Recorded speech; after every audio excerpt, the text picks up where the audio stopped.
F or what's important, and people will be able to just write and address those issues.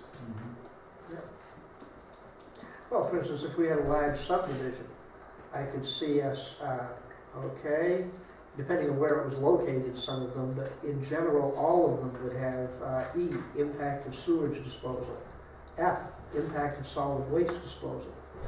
Right, so he's right. It's going to raise the amount of solid waste that has to be. Right, but maybe if you had a big complex and you were gonna, do all your recycling and energy conversion on site, it would be a zero impact. In fact, they might be asking people in town to bring it there and it would cut the solid waste costs for the whole town. Yeah. I mean, there'd be, who knows, there's stuff that they do now that I never thought that they did in my lifetime, so.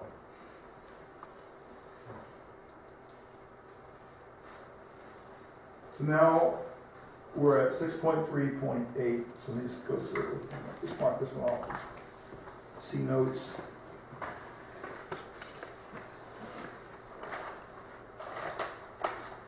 Okay. So is Paula back there again? Yes, she is. So Paula wrote, waivers are okay as long as the board really understands what it really means. You can't waiver a submittal requirement that is necessary for the board to determine compliance. Not sure why you're leaving out the changes, etc. Okay, let's deal with the first one first. So, I think that we do understand it's a submittal requirement only. The thing, Paula, give me an example, because I couldn't really completely think of this. What would be an example of a submittal requirement that determines compliance? That determines compliance? Yeah, You let's don't really want me to say that, do you? just like 2 or 3 of them would be good. I can actually think of one that's coming to my mind right now, but go ahead. Okay, a submittal requirement that Determines compliance. determines compliance. Okay, a submittal requirement. The,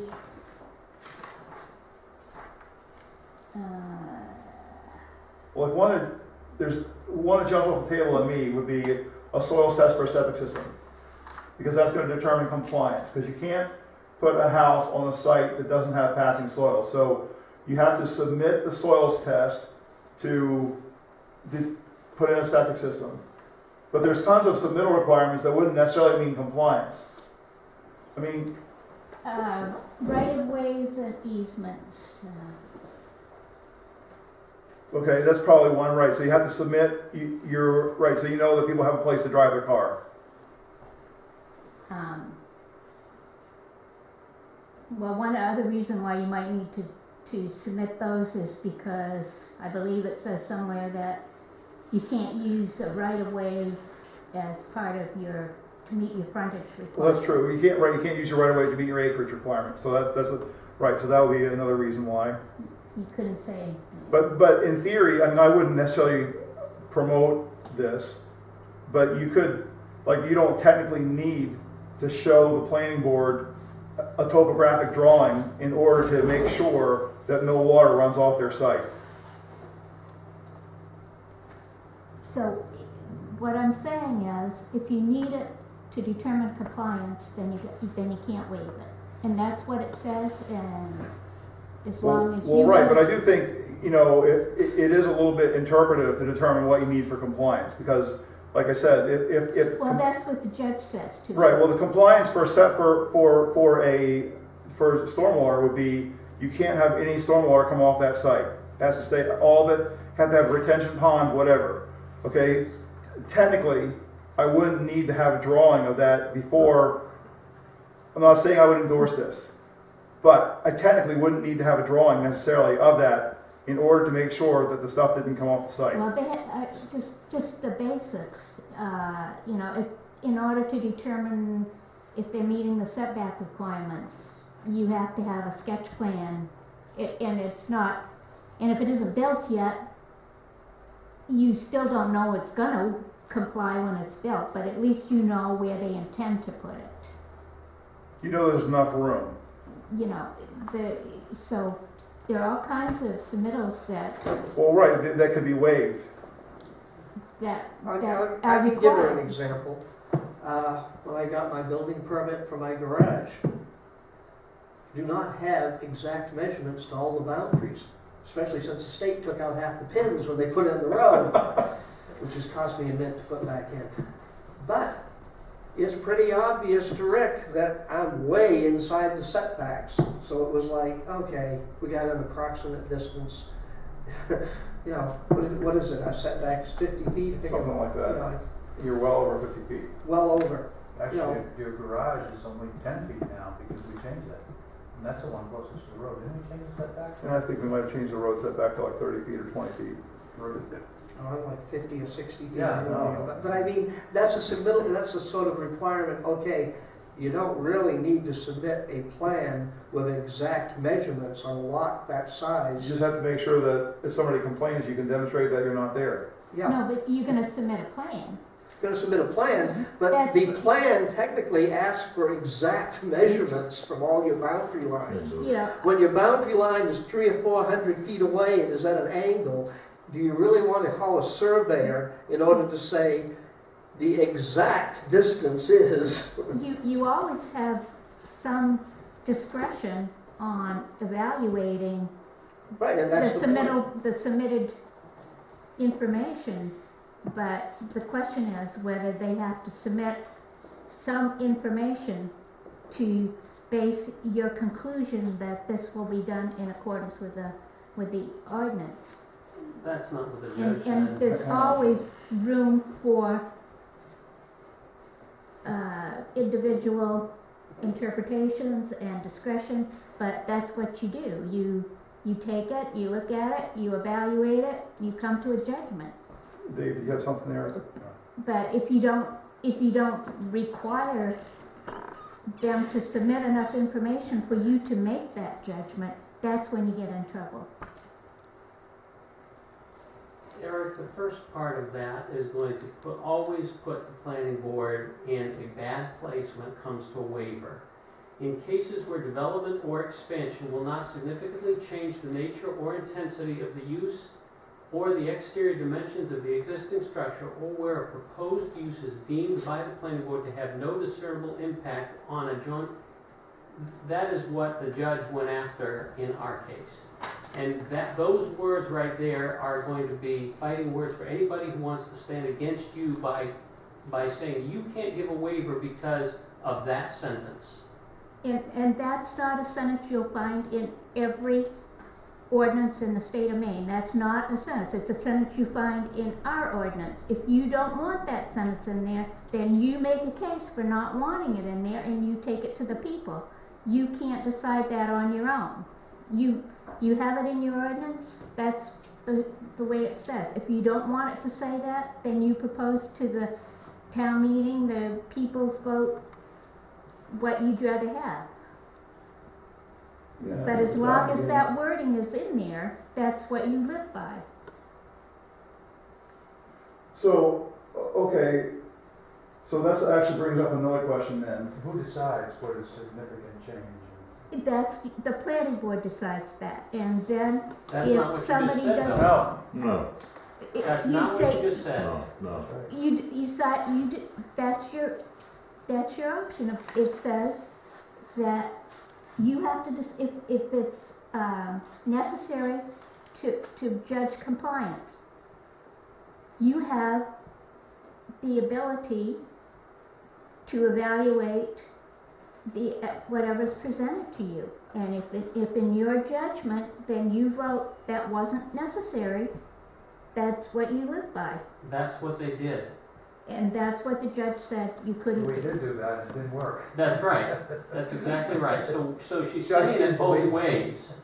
So Paula, just another question I have is, I mean, and because we're gonna get to it again in a minute, so just, I'm trying to get something framed here, for myself, so I can understand, a point of view that I don't necessarily have, because I wanna try to understand it. So, I have two property owners, and both of them have 100-acre lots.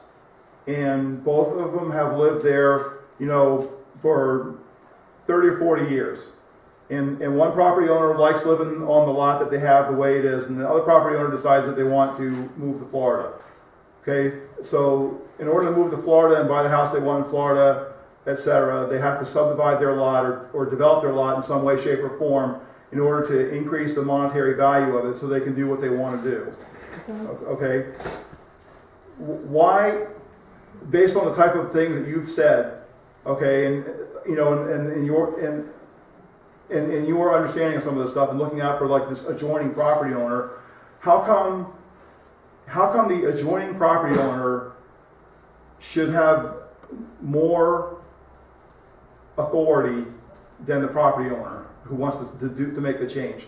The non-changing property owner, from the writing and the talking that you do, I'm getting from you, I'm not saying that this is what you're trying to tell me, but what I'm getting from you is that the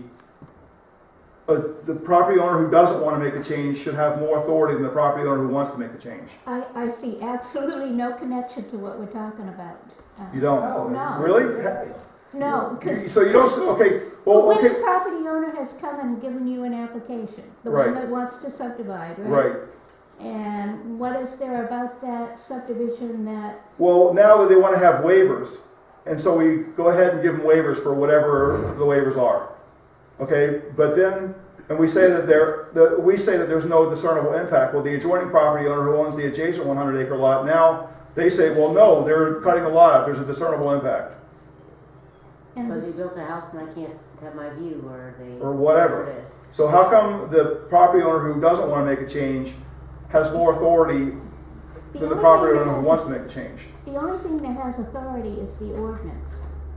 Well, what's the You discernible impact? do whatever the ordinance tells you to do. If you don't like what the ordinance tells you to do, then Change the ordinance. you have to change the ordinance. But if Well, you've already I'm got the agreeing with you, but the thing is like right now, if we get discernible impact out of there, you're not going to be pleased, But- will you? Until you change the ordinance, you have to live by the ordinance. Whether you like it or not, whether you think it's good or bad, you have to I'm live by agreeing it. with you. But but you you- have to live by it. But I mean, I'm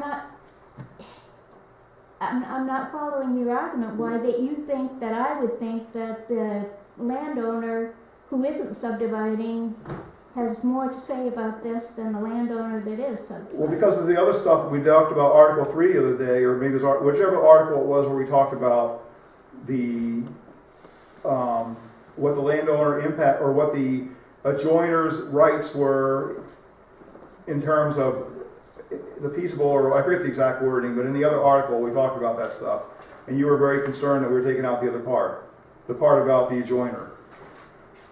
You said, what about the adjoiner's rights? It's one of the. It's one of your questions. I'm not thinking of what context that was in. So far we've only got Article 1, 2, 3, 4, 5. 5 and 6 now. So it should have, and I wasn't here for 4 and 5, so. Right, well, you wrote a question about it, so anyway. Oh, you mean more in terms of the purposes of the ordinance, maybe the Right. goals, like that? Right. Okay. More, I can't remember which one that you're most likely to be talking about, but when it took out about, I know, you're saying, because I said, you took out the part about defending people's right to enjoy their property, but you left in the part about people's right to develop. Okay. The topic of that section was balancing property rights. Okay, so you affirmed one side of that balance, but you did not address, by taking that out, you weren't addressing the other side of the balance. Right, well, I mean, some people would say that the first person who doesn't want to make the change should just buy the adjoining land and call it good. You should what? Should just buy it. I mean, they don't own it. I mean, what's the point in owning the property if you can't develop it? This is just a kind of an academic discussion. It's not, I'm just saying, that, so that's why I try to set it up so there's two people that have the same thing. What would, in the, But, I mean, to get it back to, on point here, I don't think that has anything whatsoever to do with whether you can waive a certain submission requirement. well, no, the whole discernible impact is Yeah. the issue. Yeah, discernible impact. Discernible impact is what I'm talking about here. Because you're saying that this other neighborly enjoyment is the discernible impact. Yeah. Where does it say discernible impact? Well, right, that's the issue. We maybe shouldn't have it there. Third way down. And if we did decide, which we did, it gives us the right, the planning board, has the right to decide a discernible impact, but apparently it doesn't give us the right because one person overruled Whether it five. has discernible impact, well, usually, well, the judge said on the face of it that it had discernible impact in the particular case that he was talking about. It might not be that clear in other cases, but, You said it did? yeah, he said it did. So Paula, isn't the important part the fact that whether or not the information is required to determine compliance? That's the important part, yes. That's the important part. So the rest is basically saying, even if we have the information to determine compliance, if it's having a discernible impact, we still can't waive a submission requirement. If it has, If it has, what you're basically, what this says is, let's say we have all the information we need to determine compliance with anything. right. But everything has a discernible impact on adjoining property. No, So basically, you're saying in that first sentence, we can never waive anything because there's always a discernible impact on adjoining property. no, I think that this, That is the argument that gets used. I would agree with you that there are probably many more instances where there will be discernible impact than where there won't be. But that's why you have that's why it requires a waiver, because. Right, but you just said that you can't give a waiver if there's a discernible impact. And in Right, many that's what your cases, ordinance says. but, right, so I think we need to take that Yeah, first part I'm out. So glad if you you- brought it up, we need to take it out because it just gives So, us too. you know, that's subjective. what you make a case for it then. Because what is important is that we can Determine compliance. determine compliance. So if an owner of a piece of property wants to build a subdivision, and he can comply with all the Yeah. standards in here, Right. and some of the standards really Shouldn't don't even be in apply, there at he's all. on a mountain, so he's not on a stream or anything, Yeah. we should be able to waive submission requirements having to do with fish, Who shoreline, knows? flooding, Right. you know, who knows? But basically, since a large subdivision would have an impact on all the surrounding property, this says we can't do it. No, it says that you can't, well, what would they want to waive? What submission Well, requirement? like he said, they might waive if there's no water bodies, they might want to waive the fisheries investigation requirement. Right, but if you get a large subdivision, which submittal requirement are they not gonna wanna come to you with? What don't they wanna work up? Let's say that Dysart's decides to build a truck. Okay, like they talked about across from my house, yes, okay? Okay, well, I'm thinking about the only place it would actually be allowed in town under our present zoning is out here where the mill used to I be. think so. So they're gonna put in a giant truck stop. Yeah. They basically say there is no need here to supply, I don't know, I'm trying to think of just which one, a geological survey? Right, probably not. Okay, so what would be the standard that might be related to a geological survey? Like the hydrogeological survey probably wouldn't be needed for that. What would be the standard that you would be assessing? They would say The that fact they were that they're not requesting a drilling waiver. any holes in the ground, that they're not, You know, Yeah. it's only important if there's a standard that you having to decide Right, if so you're gonna meet. so now they say that there's, I know, but now they say that they don't want to do a hydrogeologic survey because, you know, they're only going to drill in one well and they're going to use, you know, 1,800 gallons a day. And you could I know, certainly- but now the adjoiner says, hey, I don't like that they gave a waiver and there's a discernible impact on the site. And we don't And care that the well issue is irrelevant. The planning board denied it, so we go through, you know, 2 years to find out that the judge turns it down because there was a discernible impact. Because clearly there's a friggin', you know, truck stop that takes, you know, 400 trucks a day, okay, or whatever out there now. But we didn't do a hydrogeologic survey, so the whole thing gets kicked back. It's used for all the wrong reasons, just because somebody doesn't want a truck stop. Right, because the discernible impact was the truck stop. Yeah. you know, which is clearly discernible impact. That needs to come up. you know, that's what, it has to be relevant. I mean, if it's not relevant to evaluating a standard, then it won't be, then it. Well, we didn't think that something was relevant on another project. I'm trying not to deal with the other project because we need to deal with this in a more generalized global area, not deal with a particular project because that's not really appropriate either. Go ahead. Just this discernible impact, something might be entirely legal to do. You might be totally permitted to do it. It might be extremely offensive to your neighbor. If I get, somebody moves in and has the right to put in a turkey farm next door, I may end up with all their feathers Turkey and smell. smell and this Right. and that and the other. If my next door neighbor decides to process bait in a small little shack, I mean, really small unit, the aroma from that can be overpowering. So how do you Well, discern what that impact is? we and do have affect all that? GMA territories, and you as a landowner should know where you're purchasing and what is allowed in the area where you live already. I mean, if you're in certain parts of town, you wouldn't want to be, you're not going to have a residence up near, although there is one up there across the street. I live way down in the boonies, but what happens if the guy next door decides to do that? Because, I mean, I may be on 18 acres, but his house may be 200 feet from mine.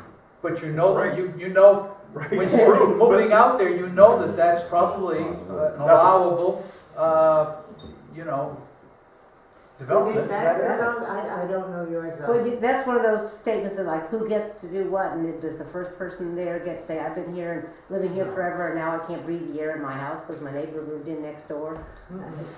What's a discernible, what's a significant? Look, I'm just. Right, so hang on a second, Bruce. So are you saying that you agree that discernible is hard to figure out?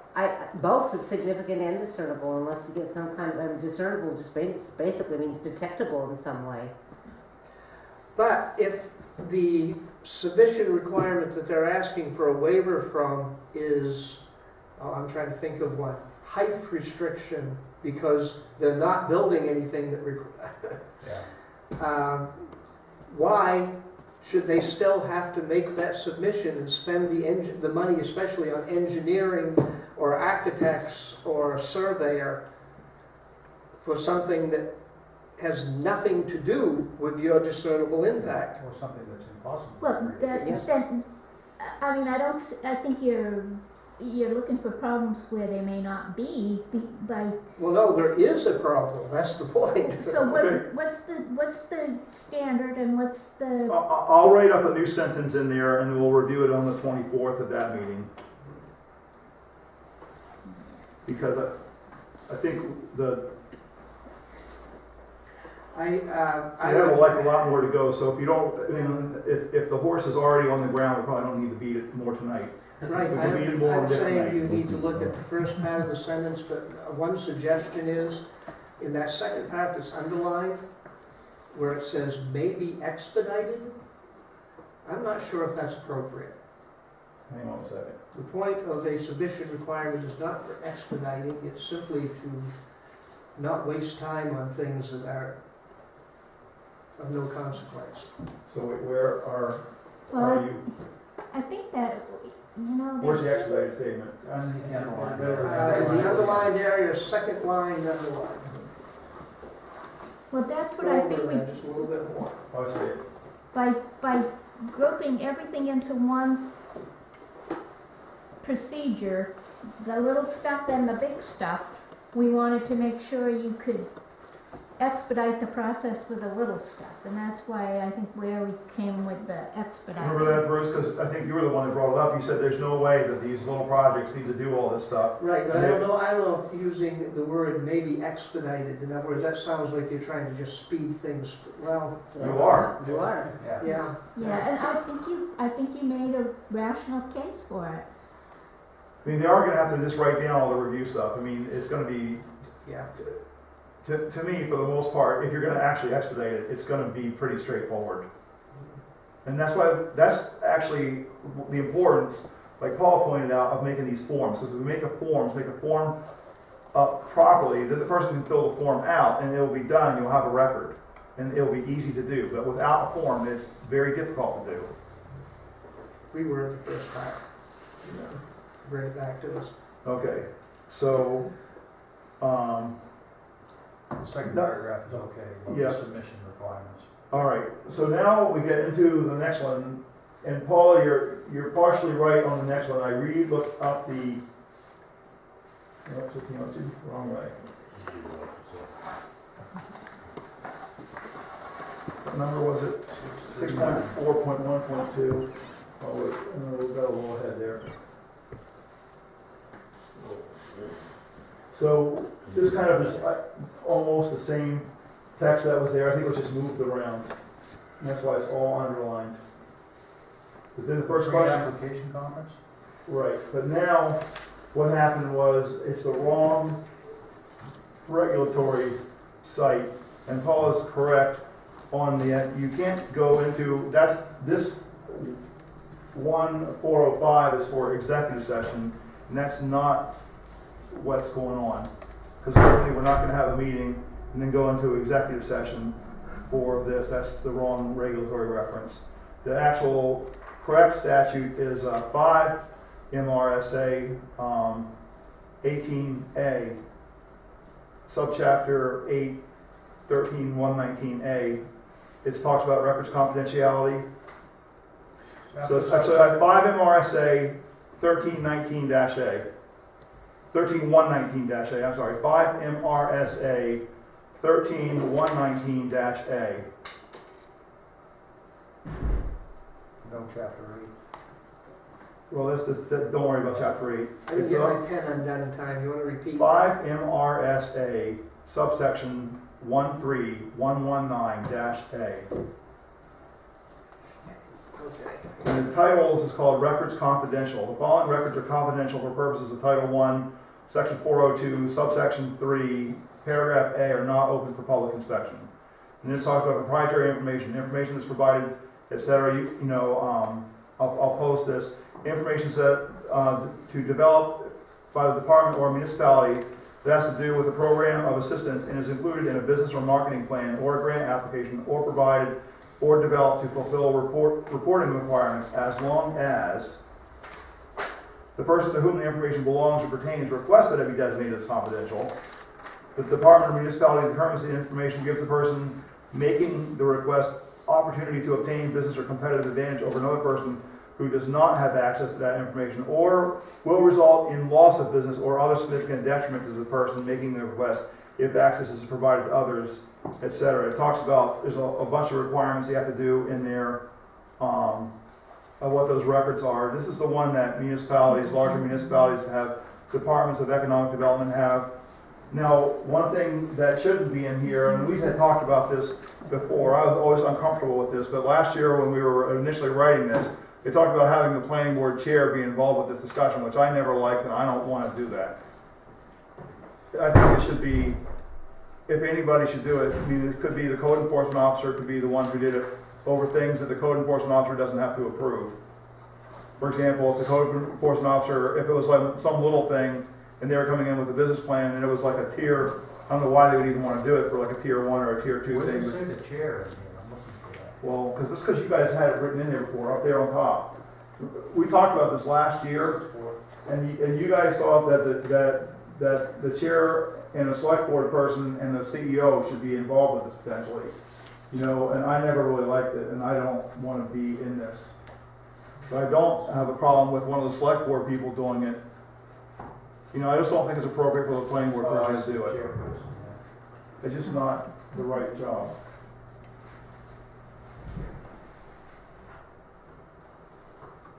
But that's the purpose of that, Paul, is under economic development clause.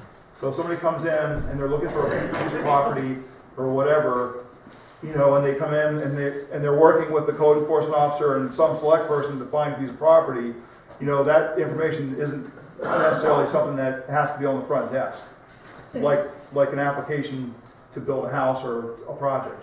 so you're gonna rewrite that? Yeah, with the correct MRSA reference and take the planning board chairperson out of it.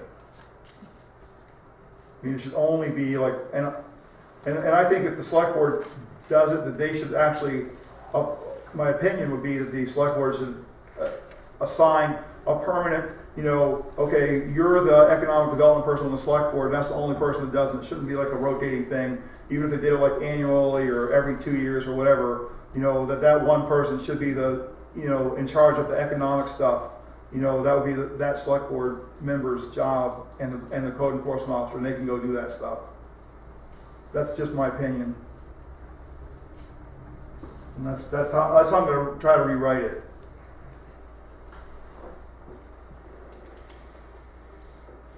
Based on that, on your 6.4.1.4, right underneath there, you should change probably following the pre-application meeting, instead of the board, you should probably say the CEO. Yeah.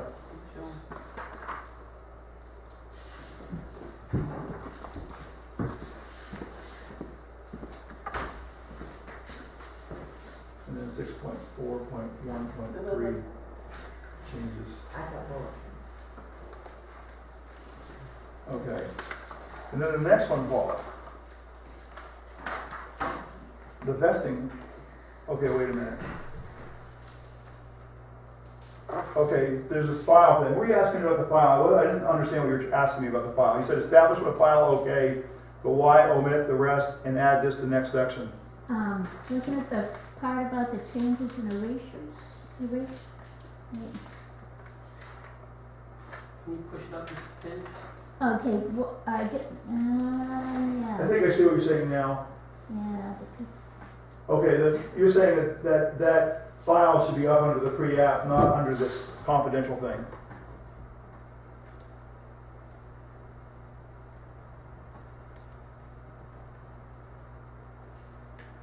Well, don't you want a record of that, once they've had a meeting like that?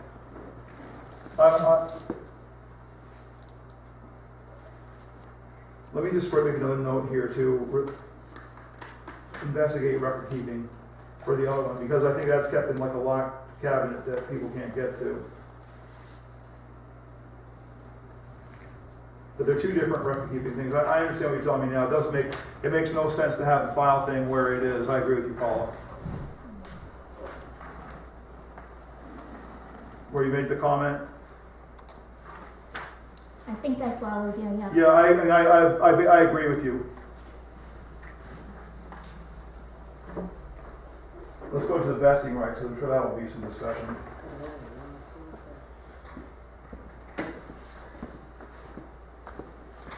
So, vesting rights under Title I, Section 302. No. Please refer to your PB manual about vesting rights. The existing rights not vested by a pre-app conference is just right, period. Enough said. Please read Chapter 5 in your manual. A determination of vested rights is for a court to decide. I believe in Chapter 2 it speaks of how vested rights refers to the PB decision, not to a submitted application. I think what you're trying to get to is when is an application a pending application. That is good to set forth. I think the PB manual is a good guide here. At least one substantive review needs to have taken place before an application is pending. So do you want to comment more on that, Paula? I just took that right out of your manual, you know? So basically I did some research on that, and it turns out that 1 MRSA subsection 302 is a default condition and it's not a requirement. So if you don't say anything about vesting, then that's where it goes. Right. However, a municipality can make up its own vesting standard. Right, but vesting, in my amateur understanding of what I read, was it's whether the decision is is the important part there. What's the problem you're trying to solve? Okay, the problem we're trying to solve is because of the way things have gone across the state in many circumstances, a person comes in and they say, I want to put in a gas station or whatever they want to put in, or a truck stop. I want to put a truck stop in. Well, next thing you know, the neighbors go, or people in town go, a municipal body can, in some cases, well, we didn't want to have a truck stop there, and now we're going to have we never thought of that before. We've been sitting in here in Clifton, Maine for the past 50 years, and our ordinance is 3 pages long, and we never thought of a truck stop before. So now we're gonna not let them have a truck stop, because my neighbor Jimmy, he's a friend of mine, lives next to the place where they want to put the truck stop in. He's gonna hate it. So we're gonna stop him from putting the truck stop in. So then they go, Okay, so now this person's come to do, in the first Wednesday of the month, sits here and comes in with a sketch plan, says, I want to do a truck stop. And by the end of the month, you know, the whole town is in an uproar, and there's moratoriums, or the ordinance is being changed. Basically, yeah, you can do it, but only if you have like 450-foot setbacks on your, 1,000-foot lot, and basically, the person can't do it. all right, so when we were looking at this, after the Pisker application came in, and we were looking at what the ordinance said, I think we discovered, I did anyway, that it isn't clear from our ordinance. We don't have anything in there that says this is when it becomes a pending application or an application of record. I don't know the exact If you don't have definitions of anything, these terms or whatever, if but you have nothing, it automatically defaults to that MRSA. right, and so that's what we figured that we needed, I did anyway, that we needed to put in here somewhere, unless we want there to always be a court case to decide it, we should have something in the ordinance that says. Right, so for when we talked about it last year, our kind of one thought process was that if a person fills out, an application form, they don't bring in, notebooks that are this thick that take, at least 2 planning board sessions to review, okay, because basically that's kind of what you have to bring in according to the, to meet the full submission requirement. I mean, it would take quite an effort to do. And we would never get it done in 1 month. That's why I think you need to decide, what do you wanna put into your ordinance? Or Well, when we- is it a pending one? We think that you should be able to fill out a detailed application form saying that you're planning on doing whatever the project is. And then you should have 90 days to get your preliminary plan into the town. And if you can't get your completed preliminary plan into the town and get it voted on as being complete in that first 90 days, then your clock starts all over again. But you'd be vested during that But you'd be time. vested during your 90 days. See, That's perfect. I'd ask you to run by MMA legal. We will, but I'm just telling you, I researched this pretty thoroughly and Yeah, looked at court the cases difference and, between saying a pending application and a vested. well, no, you can just say it's Right. vested. You can just say, you are vested when you fill out this form. We can Yeah, write, I understand what you're saying, Simon dotted line, John Hancock, and the planning board can go, yeah, you're vested for 90 okay, days. so why in the planning board manual does it say that vested rights is not for the planning board to decide, it's up to a court to decide? Because the court said it's up to the municipality to decide. They said that, yeah, they actually did, In a particular case? in a particular court case. Okay, so that's why I'm saying, we need to have something in there that says. And I think there are different, steps in the process where you use a different term, pending application, or, and even regardless of that, and I haven't had a chance to research it more yet, but even regardless of that, you can make an ordinance change or a new ordinance retroactive, okay? Yeah. And that's what we need to look at all of that stuff. So what case was that, Paula? Because you've obviously researched that, Of what? that you can make your ordinance retroactive. I haven't, I said, it says that in the planning board manual, Well, that, you know where they decided that? In the same court case. It was Kittery. well, there's, yeah. It But was that's why, Kittery Retail Venture LLC versus the town of Kittery, and it's York County docket CV 02162. so I'm sure there's more than that one case where towns have made ordinances retroactive. It may have been the only one that went to court, but And right there, in that court case, if you go read that, the judge said that you need not be constricted by that if you write it, but if you don't write it, that's what you're stuck with. If you have to make it explicit. If you don't say anything, then you get the completed application, and that goes actually back to a law that was written in 1870.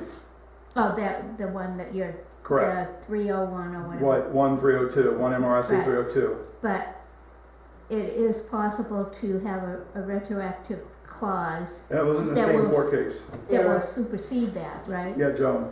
This has come up, this particular subject has come up very recently on the other town next door. If it is in your ordinance and it says that you may make something retroactive, or if it's in a moratorium, if you've got that going, but it's got to say in your ordinance that you are allowed to make something retroactive, or you can't do it. Actually, in this court case here, he said that that York, the reason that they decided in favor of the town of Kittery was because the town of Kittery had no prohibition from retroactive ordinances. So I think you have to make a prohibition from making a retroactive ordinance, or you can make it retroactive. I think it's the other way around. That's what the judge said in this case. Okay, the lawyer I listened to the other night. Well, he didn't read the court case. Does this have to do with the quarry? What's his name, Gilbert? It's okay. Mayor of active lives. You can get 6 different opinions Holy on the crap. same law. Just so he's the one that cited the court cases before that. He flips them somehow or another.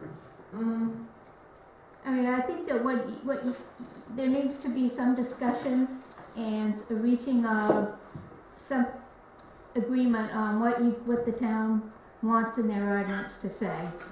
I think it should be first contact with the CEO. Well, that's a little bit too extreme. You know, I mean, Well, you know, typically a large project, there's gonna be some inquiries made unofficially what happens. And then what that leads to is the word spreads around and a potential developer is at an unfair advantage Well- because everybody can run and develop. Well, right, but that's exactly why I wanted to have that other thing in there about being the confidential part and have the conference, because then what can happen is the developer can come in and use the other title and say this is confidential, and he has to cite why it's confidential and all other business, and then I have a confidential thing, and then the CEO and the select board person have to agree that they're going to sign a non-disclosure statement, and then the developer would have them sign a non-disclosure statement, and then they'd have a conversation about whatever. And Okay? then he can be invested? No, that's just an economic development conversation, and they're non-disclosure. Because I don't think that they should be vested until he comes in front of the planning board and at least puts a piece of paper down with some detailed narrative. I think that just talking to the code enforcement officer about it is too No, extreme. okay, but not a full-blown application. What do you say here? You said. Right, well, we can word this, they need to fill out a detailed application. I mean, we can't just do it based on the guy comes in and says, I All right, want to do a project. That's what you've got right here in the paragraph. Detailed project summary for code enforcement officer. Right. Yeah, but it has to be in front of, I think we need to make it so that it comes to the planning board. I mean, depending on the size of the project, that's one of the reasons you need a fee that's I significant agree. enough that people aren't doing, you know. It's still not a level playing field because we only meet once a month, where if someone wanted to interject themselves into a project and all they need is CEO approval, can call him up on the phone and bang, have an application that supersedes. Then they should have kept it more confidential. You can't protect them from everything. Correct. If it's something that's You gonna can't make happen it in a so month, that that's. anybody can just tie up a piece of No, land. I mean, I mean, I think that there's some happy medium in there. it's like, you have a 9-day period to get your Right, because